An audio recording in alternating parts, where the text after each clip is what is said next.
Hi guys, in this video I'm gonna tell you how to update the firmware on your JBL Pulse 5 speaker. But first, don't forget to tap on the button subscribe to see more useful content. So first of all, you need to make sure that your speaker is on. Then you need to connect it with the help of Bluetooth to your phone. You need to tap on this button and connect it to your phone. Then you need to download the app JBL Pulse 5. Then connect it to your speaker and you'll see this icon. You need to tap on it.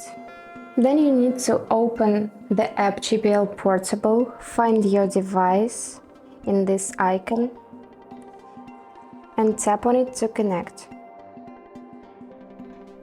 Here you need to swipe down a little bit to find this parameter product information. We click on it.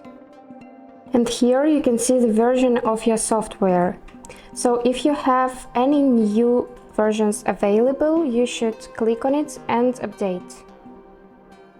So click on the button update and follow the instructions that will appear on your screen. So if you followed my instructions correctly, you will see this text update successful. And that's all. I hope this video was helpful for you. Thank you so much for watching.